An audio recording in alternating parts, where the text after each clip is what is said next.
Bonjour tout le monde, c'est Monsieur 2X. Donc dans cette vidéo, nous allons apprendre à analyser le signe d'expression polynomiale factorisée et le signe d'expression fractionnaire. Alors, je tiens bien à préciser qu'ici, nous n'analysons pas les tableaux de variation. On n'effectue pas d'analyse de variation de ce genre d'expression. Malheureusement, pour ce genre d'analyse, nous avons besoin d'outils qu'on étudie qu'en première ou en cinquième générale. Alors, nous avons appris, il y a quelques vidéos maintenant, à analyser le signe d'expression du premier degré à une inconnue, qui, de manière générale, s'écrivent, en tout cas moi je l'écris comme ça, sous la forme mx plus b.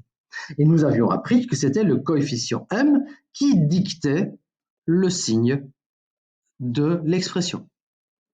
Alors nous, dans cette vidéo, nous désirons pouvoir analyser le signe de ce genre d'expression. Alors, remarquez que dans chacune de ces expressions, on a plusieurs facteurs, on a plusieurs éléments. Ici, on en a 4, même si ce n'est écrit que x, x est un facteur. Il y en a 4, là il y en a 2, il y en a 2. Et chacun de ces facteurs est un élément, est un facteur du premier degré à une inconnue. Alors, en maths, on aime bien utiliser ce qu'on a déjà appris, ce qu'on sait déjà. Eh bien, c'est exactement ce qu'on va faire maintenant. En fait, ce qu'on va faire, c'est qu'au lieu de créer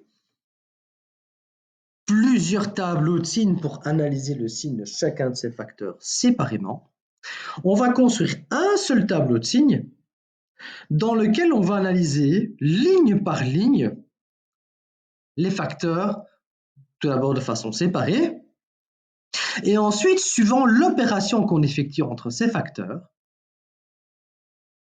ici on a une multiplication, là une division, et suivant l'opération qu'on effectue entre ces facteurs, donc multiplication ou division, eh bien, on pourra analyser le signe, partie par partie. On va voir. Regardez, on va voir un peu comment ça se passe. Donc, chaque élément est un facteur du premier degré.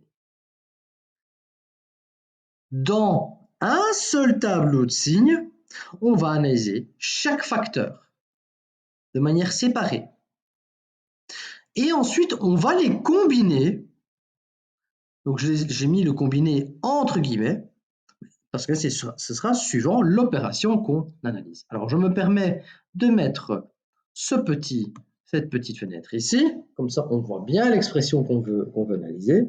Donc là, par exemple, on veut analyser le signe de moins x plus 1 et de 5x plus 3.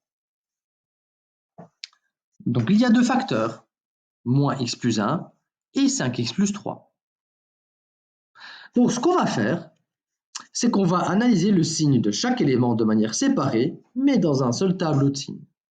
Donc il faut se rappeler que pour construire le tableau de signes, on a besoin de connaître les éléments qui annulent ces facteurs. Donc on doit connaître celui qui annule le premier facteur et on doit connaître celui qui annule le deuxième facteur. Eh bien, allons-y. Qu'est-ce qui annule alors le premier facteur? Eh bien, il faut résoudre l'équation moins x plus 1 égale 0. Alors ça, c'est très simple. La solution, c'est x égale 1. Pour la deuxième petite équation, c'est la même chose, c'est très simple. Ça nous donne x égale moins 3 cinquièmes. Alors, comment allons-nous maintenant construire notre tableau de signes, étant donné qu'on a plusieurs valeurs de x? Et comment allons-nous agencer les éléments ligne par ligne? Eh bien, c'est très simple. Dans la première ligne de notre tableau de signes, on va y noter les valeurs, les solutions qu'on a trouvées, mais on ne va pas les écrire n'importe comment, on va les écrire par ordre croissant. Parce que l'idée, ça va être de regarder ce qui se passe, comment évolue le signe de votre expression pour des valeurs croissantes de x. Alors ce qu'on fait maintenant a une importance. Si je vous explique ça maintenant en début d'année, c'est que ça va être important pour le restant de l'année, et je peux déjà vous dire que ça sera important aussi bien en 5e et aussi en 6e. Alors, donc on sait déjà qu'on va devoir trier moins 3 cinquièmes et 1 par ordre croissant. Alors ensuite, ça ce sera notre première ligne. Ensuite, il y aura autant de lignes que de facteurs présents. Et dans chacune de ces lignes, on analysera de manière séparée le signe des facteurs. Donc là, nous avons 2 facteurs, et bien on rajoutera 2 lignes supplémentaires. Et alors, il y aura une ligne finale où on analysera le signe de l'expression à proprement parler. Alors, par exemple ici, dans le cas de moins x plus 1 fois 5x plus 3, nous avions donc trouvé moins 3 cinquièmes et 1 comme solution. Eh bien, on les écrit par ordre croissant. Et on n'oublie pas les moins l'infini et plus l'infini, comme ça, parce que l'idée d'un tableau de suite, c'est non seulement d'analyser ce qui se passe en les valeurs qui annulent, mais aussi ce qui se passe entre ces deux valeurs et ce qui se passe à l'extérieur de ces valeurs. Comme ça, on étudie vraiment l'évolution du signe de notre expression. Lorsque les valeurs de x évoluent. Et donc, qu'est-ce qui est plus grand que l'autre? Moins 3 cinquièmes, enfin, 1 est plus grand que moins 3 cinquièmes, et donc l'ordre croissant, c'est moins l'infini, moins 3 cinquièmes. Alors, on laisse un espace entre les deux pour analyser le signe de l'expression pour des valeurs de x entre moins 3 cinquièmes et 1, et on a plus l'infini. Alors, on analyse le signe de moins x plus 1. Comment analyse-t-on le signe d'une expression du premier degré à une inconnue? Parce que ça, c'est bien une expression du premier degré à une inconnue. Rappelons-nous que c'est le signe du coefficient du x qui nous dicte le signe de l'expression. Ici, il est négatif. Donc, moins x plus 1 s'annule pour quelle valeur? 0. C'est la solution ici qu'on a trouvée ici. Donc, en dessous du 1, je vais mettre un 0. Comment analyse-t-on encore le signe d'une expression? C'est le signe du coefficient à droite du 0, on se rappelle la règle générale, et le signe contraire, le signe opposé à gauche. Et donc c'est pour cette raison-là qu'ici on n'a qu'un seul signe moins à droite et que des signes positifs à gauche. Alors peu importe qu'il y ait une case, 2 cases, 156 000 cases, ce sera toujours la même règle. C'est le signe contraire à gauche du 0. Eh bien, on met le signe contraire à gauche du 0. Partout, ce sera un signe plus. Alors, analysons maintenant le deuxième facteur, 5x plus 3. Là, son coefficient est positif. Le coefficient du x vaut 5, il est positif. On sait que 5x plus 3 s'annule pour moins 3 cinquièmes, donc je vais mettre un 0 en dessous de moins 3 cinquièmes. Le coefficient est positif, donc à droite du 0, je mets le signe du coefficient, et à gauche, je mets son signe contraire. Et maintenant, je suis capable d'analyser le signe de la totalité de l'expression. Alors pour ça, il faut que j'analyse l'opération que j'effectue entre ces deux facteurs. Ici, j'effectue une multiplication entre ces deux facteurs. Et donc, si j'effectue une multiplication entre ces deux facteurs, eh bien, pour analyser le signe au complet, je vais, par colonne, effectuer la multiplication des signes.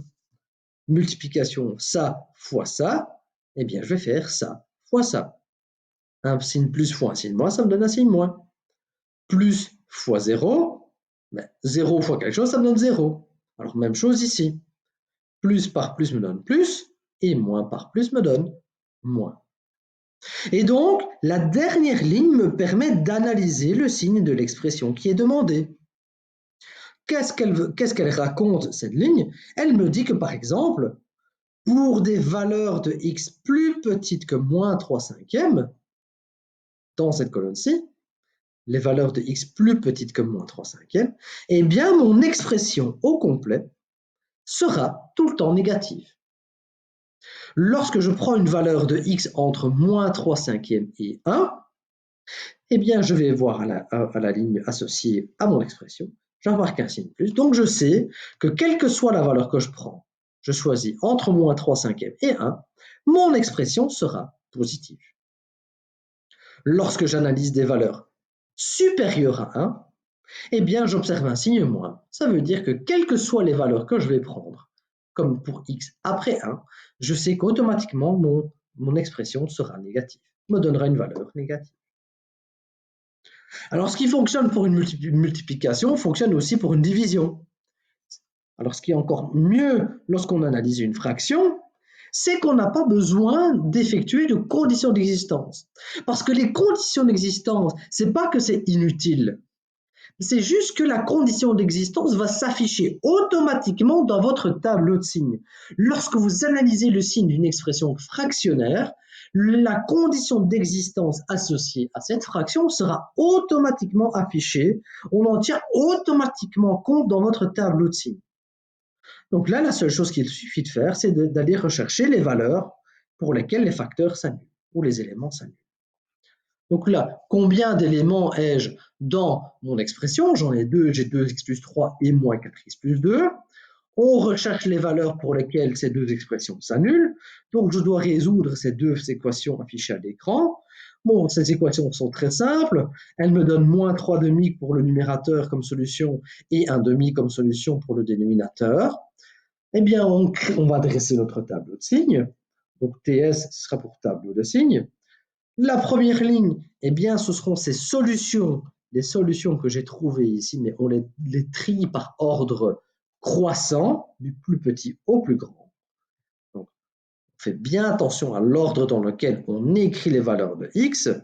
C'est parce qu'on veut, rappelez-vous, on veut analyser l'évolution du signe pour les valeurs, les valeurs de x évoluent dans le temps, enfin, dans les temps ou dans l'espace suivant ce que x représente. On crée autant de lignes qu'il y a de facteurs, j'en ai deux, eh bien, je vais devoir créer deux lignes supplémentaires, 1 par facteur, j'en ai deux.